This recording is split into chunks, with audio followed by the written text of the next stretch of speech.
예수님께서 내 교회를 세우겠다 오늘 본문에서 말씀하시는데, 오늘 본문의 배경은 가이사라 빌립보라고 하는 곳에 가셔서 저들에게 질문하는 것으로 말씀이 시작되는 것을 보게 됩니다.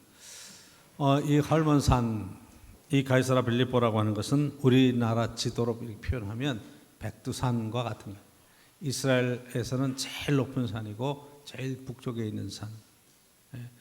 백두산 기슭에 가셨다, 백두산 밑에 가셨다 하는 것과 똑같이 이 갈릴리에서부터 또 위로 쭉 올라가서 이 헐몬산에서 샘이 발원해서 그게 이제 갈릴리 호수로 쌓이고 갈릴리 호수에서 요단강을 통해서 사해로 들어가는 그런 구조를 갖고 있기 때문에 이스라엘 제일 북단이다 이렇게 보시면 되고, 거기 저들과 함께 지금 가셔서 동정을 묻는 겁니다. 세상 사람들은 나를 누구라 하느냐, 인자를 누구라 하느냐 그렇게 물어봤지만 사실은 나를 누구라 하느냐. 더러는 세례 요한, 더러는 엘리야, 어떤 사람들은 예언자 중에 하나라 그렇게 얘기를 합니다. 너희는 나를 누구라 하느냐. 세상 사람들이 뭐라고 평가했던 그게 중요한 게 아니라 바로 오늘 나의 고백, 너는 나를 누구라 하느냐 이렇게 물어보시는 거죠.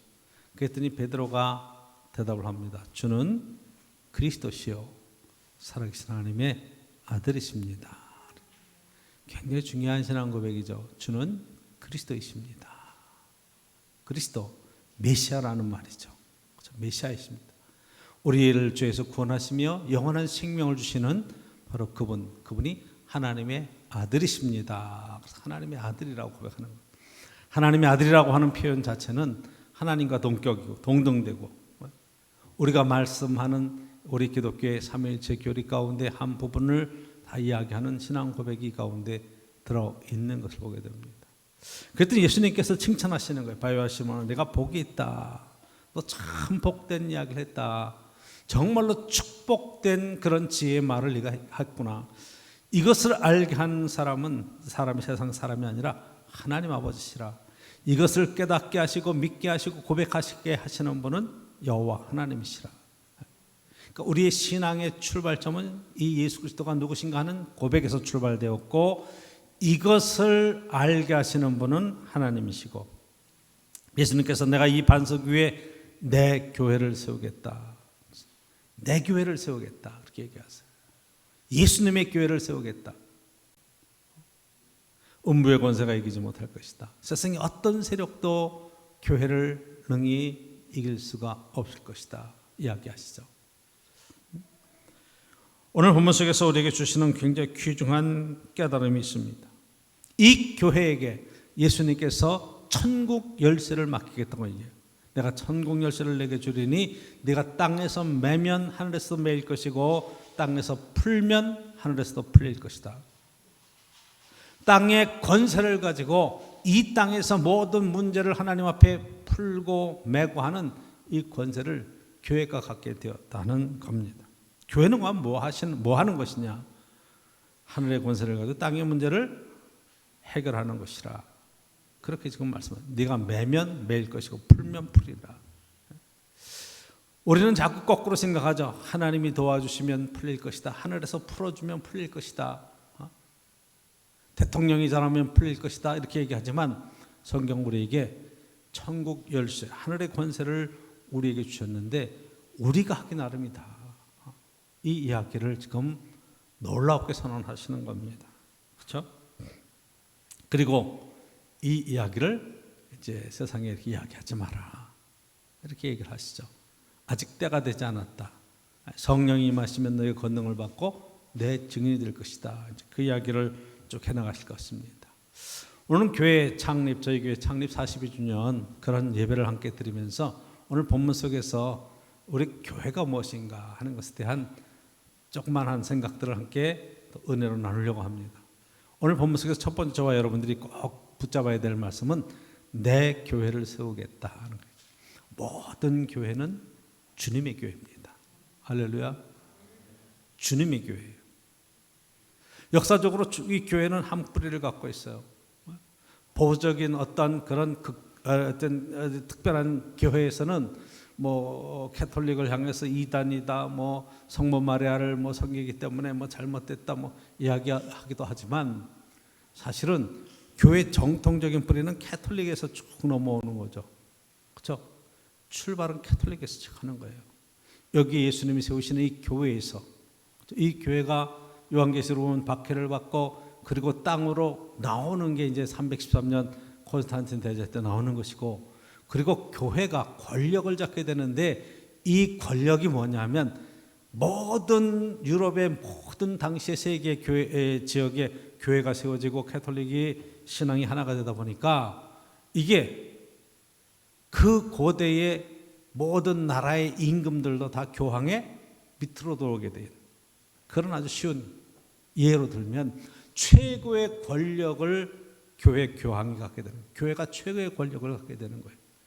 그래서 황제가 교황의 마음에 안 들고 교리를 어기고 신앙에 문제가 있으면 파문을 하면 왕위에 황제의 자리에서도 쫓겨나가고 이방인 취급을 받기 때문에 이게 권력을 행사할 수 없는 그런 지경까지 이릅니다.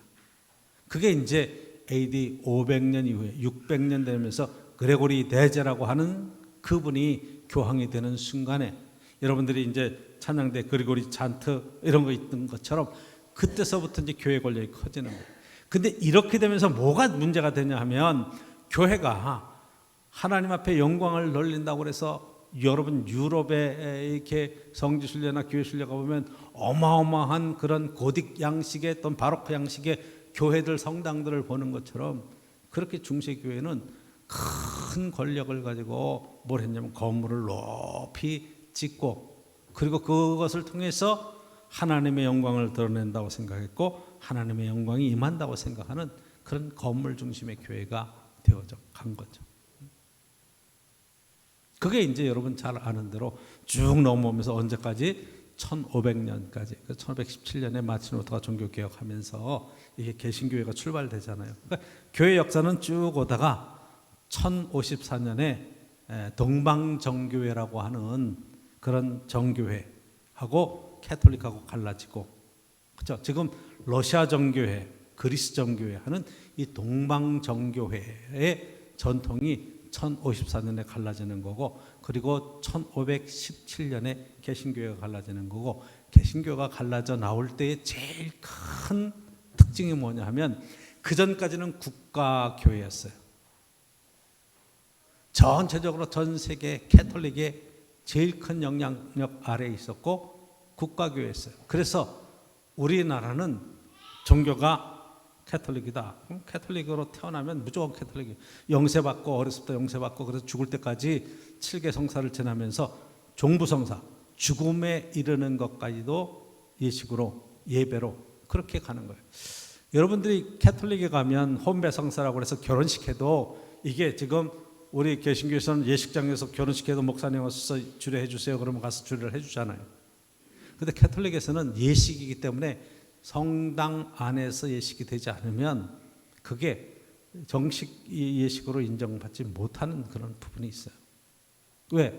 그게 우리는 두 가지 세례식하고 성찬식만 성례라고 그러는데 거기서는 혼배 성사라고 해서 결혼식도 예식 가운데 하나. 그러니까 태어나면서부터 죽을 때까지 예식으로 다 연결되어 있는 그런 구조를 갖고 있어요.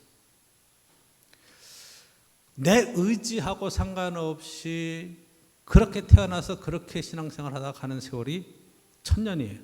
AD 500년에서 시작해서 1500년까지. 근데 여러분들이 르네상스라고 하는 그런 시민개혁운동들 또 자유 그런 민주운동들 이런 문예부흥 운동들이 있고 그리고 사람들이 과학이 발전하고 의식이 깨기 시작하면서 뭘 생각하냐면 이건 아니지 않나. 마틴 루터가 성경을 읽으면서 이게 하나님의 은혜로 믿음으로 구원을 얻는 거지 내가 거기에 태어났다고 그 교회에 소속되어 있다고 구원 얻는 건 아니지 않는가. 이렇게 해서 지금 캐톨릭에서 나와서 개인의 신앙의 결단을 굉장히 중요하게 생각하는 거예요. 그래서 여러분 재세례파라고 해서 세례를 받아야 된다가 아니라 침례교라고 하는 그래서 어른이 되어서 침례를 받는 것으로 진정한 그리스도인이 되고 교회 공동체 일원이 될 수 있다. 이렇게 출발하는 게 거기서부터 출발해서 거기서부터 여러분들이 여러 가지 이제 개신교회 왜 교단이 이렇게 많아? 왜 이렇게 우리는 하나가 되지 못하고 왜 다양한 그래서 장로교도 있고 감리교도 있고 침례교도 있고 뭐 다양한 교단이 많아 이렇게 얘기할 때 출발이 종교 개혁을 할 때 한 사람의 신앙의 양태 결단에 의해서 신앙생활이 출발점이었기 때문에 그 다양한 신앙을 하나의 교회로 인정을 하기 때문에 교단이 많아진 거예요. 물론 이 현대에 들어와서는 뭐 다양한 어떤 정치적인 이유, 뭐 여러 가지 자기 이권에 대한 이유 때문에 교단이 갈라지기도 하지만 출발점은 내 개인의 신앙의 자유는 내가 결정한다. 국가가 결정하는 것이 아니라 어떤 공동체에서 결정하는 것이 아니라 내가 하나님 앞에 1대1로 쓴다. 굉장히 중요하죠. 그런데 오늘 본문에서 예수님께서 내가 내 교회를 세우겠다라고 이야기할 때 우리가 제일 먼저 생각할 것은 주님의 교회는 과연 무엇을 얘기하는가? 이 교회 머리는 그리스도니 그리스도께까지 자라가라. 이 교회 주인은 예수 그리스도고 우리는 그의 몸에 지체라. 이렇게. 그래서 예수님 때로부터 시작해서 여러분 초대교회를 쭉 지나가면서 박해에서 313년에 교회 바깥으로 나오기 전까지 세상 바깥으로 나오기 전까지는 교회는 사실은 건물다운 건물이 없었어요. 건물이 없었습니다. 그 초대교회 이야기, 교회 이야기는 예수님을 정말로 신앙 고백하고 이 하는 신앙의 공동체에 관한 이야기였지 사람에 관한 이야기였지 건물에 관한 이야기는 아니에요. 이 교회가 건물로 굉장히 중요하게 생각하는 것이 이제 중세교회의 그런 높은 건물들, 캐톨릭 그것을 통해서 그 영혼이 하늘나라까지 올라간다고 하는 그 소망을 가지고 건물을 지었던 그게 이제 문제가 되는 거예요. 그걸 종교적인 타락이라 종교의 암흑시대라 그렇게 얘기하는 그 시대를 통과하는 거죠. 외형적인 것을 강조하기 시작하면 교회는 타락하게 돼 있어요. 좀 더 큰 교회, 좀 더 아름다운 교회, 좀 더 돈을 많이 들인 교회 이렇게 되는 거죠. 좀 더 많이 모이는 교회. 여러분 그런 게 아니라 지금 예수님께서 세워주고자 하는 교회에 이거 예수님의 교회 모든 교회는 다 예수님의 교회인데 예수님의 교회가 되기 위해서는 오늘 본문에 두 번째로 봐야 될 것이 신앙 고백이에요. 저는 그리스도시요 살아계신 하나님의 아들이십니다 하는 신앙 고백이 있는 이 여러분 사람이 중요하다는 것은 바로 이 신앙 고백을 한 사람들이 모인 것이 예수님의 교회의 공동체가 되는 거죠. 그렇죠. 사도 바울이 여러분 사도행전에 보면 각 이제 지역마다 유럽으로 쭉 이제 아시아에서 넘어가면서 교회를 개척해서 세우는데 가는 곳마다 사도 바울이 개척해서 거기서 담임 목사로 해서 교회를 얼마나 부흥시켰는가 이런 얘기를 쓰는 게 아니라 교회를 개척하고 일꾼을 세우고 그 다음 개척지로 넘어가고 거기서 다시 교회를 세우고 그렇게 해서 도시마다 다니면서 교회를 계속 세워갑니다. 숫자가 많던졌던 거기에 하나님의 일꾼들을 세우는데 거기에 감독도 세우고 장로도 세우고 집사도 세우고 교회 제일 큰 일 가운데 하나는 바로 일꾼을 세우는다. 특히 장로를 세우는 것은 그 어느 것보다 중요하다. 왜? 이 목회자들이 지금 사도 바울 같은 경우도 교회를 개척하고 그 지역을 떠나서 다음 교회로 가고 다음 교회로 갔을 때 교회를 개척하러 갔을 때 그 남은 교인들을 데리고 함께 신앙생활하고 거기서 교회를 지키며 믿음을 지켜야 될 사람이 누구냐? 그럼 장로였기 때문에 그래요. 평신도 사역자들이 그렇게 중요한 겁니다. 하나님의 교회는 우리 모두가 하나님의 일꾼이 되어서 하나님의 공동체를 세워가고 여기서 복음의 증거를 향해서 어떤 증거들과 어떤 삶의 모습들을 드러내는가 하는 것이 굉장히 중요한 거예요. 오늘도 저와 여러분들의 신앙생활 속에 마찬가지 그런 경험들을 하지만 하나님 앞에 어떤 사람들이 모였는가 하는 것이 굉장히 중요한 거예요. 그래서 여러분 이 교회 안에는 정말로 예수 그리스도가 주인이 되시고 그분 안에 에베소서에 나오는 것처럼 골로새에 나오는 것처럼 예수 그리스도가 머리가 되고 우리는 그 온몸의 지체가 되어서 그렇게 머리의 명령을 따라서 움직여가는 거예요. 이 육체의 제일 큰 시련들이 드는 게 여러분 다른 데에 병이 드는 거는 예를 팔이 부러졌다든가 다리가 부러졌다든가 하는 건 기부스하고 이렇게 치료하면서 얼마든지 회복되는 그런 축복된 시간들을 가질 수 있습니다. 그렇죠? 시간이 지나면 고쳐요. 예를 들어서 간이 나빠졌다 그래도 간 시간이 지나면 치료할 수 있고 회복될 수 있어요. 근데 뇌가 상했다, 뇌가 망가졌다.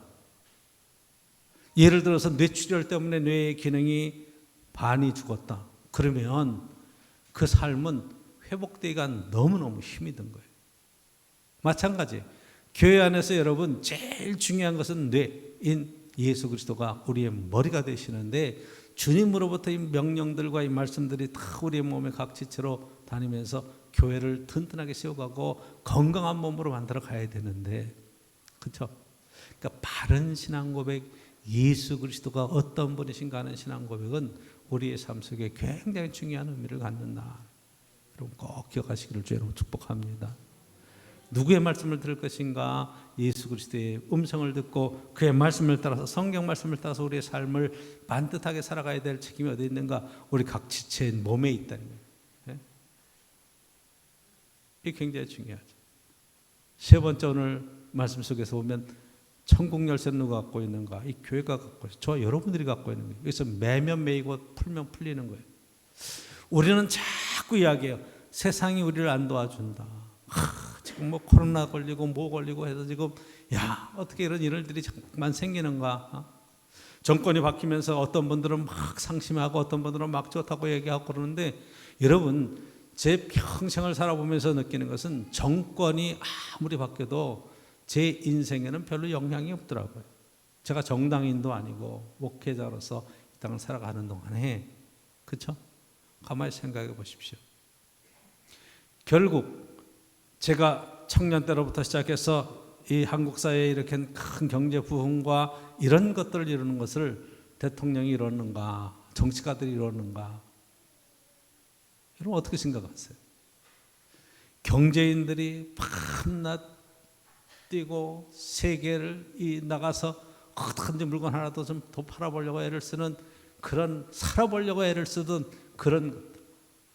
우리 동기들은 정말로 가정을 살려보겠다고 중동으로 그 아프리카로 건설 현장에 뛰어나가서 그 피땀 흘린 돈들을 가지고 올라오면서 그렇게 나라를 세워가지 않았습니까? 여러분 다 아시잖아요.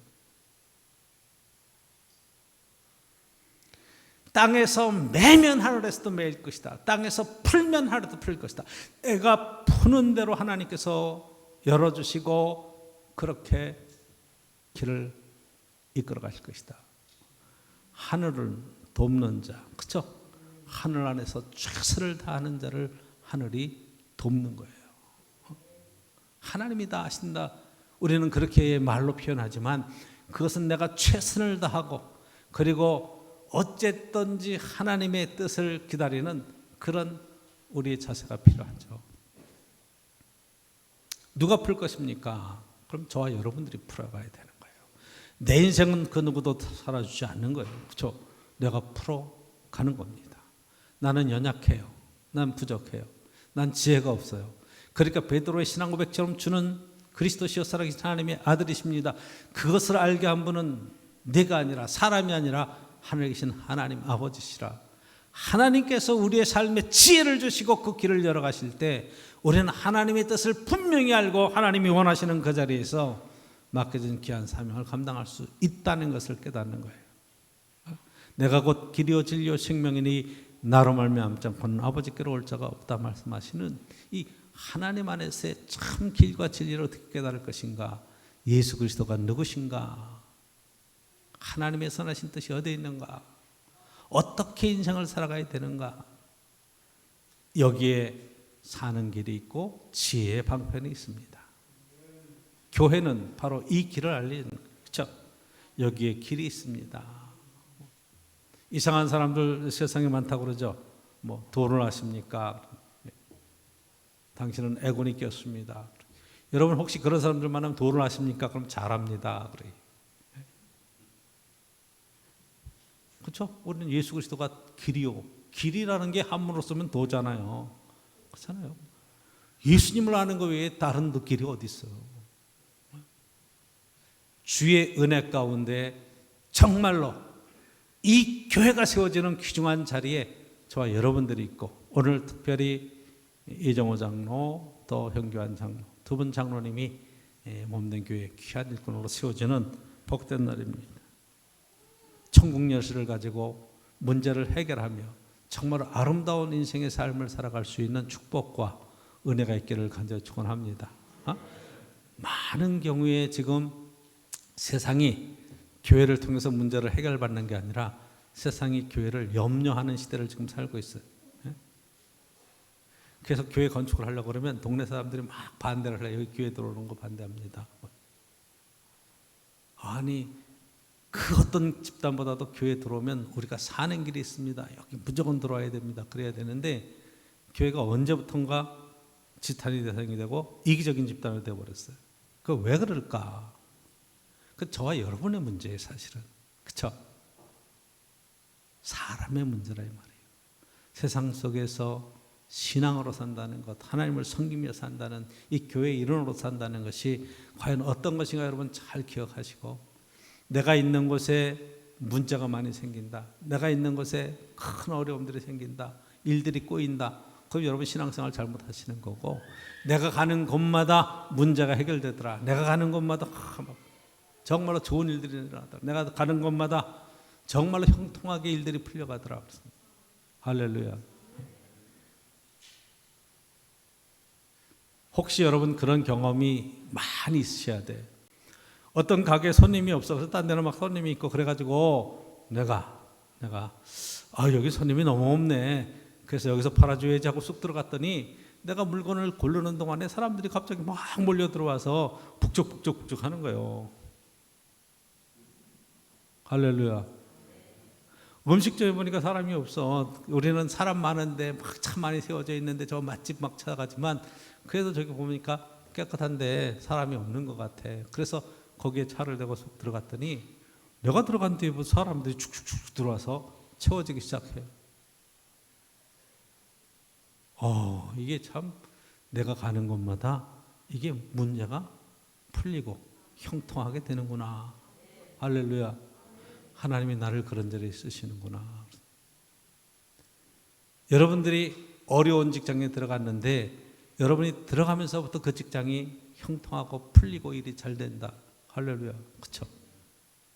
잘 되는 회사라도 내가 들어가니까 그 회사 망하더라. 그러면 큰일이에요, 사실은. 가는 곳마다 형통한 일들이 정말 하나님의 교회의 귀중한 지체로서 이 땅에 멋지게 세상을 바꿔놓을 수 있는 변화에 중추에 여러분들이 세워질 수 있기를 간절히 축원합니다.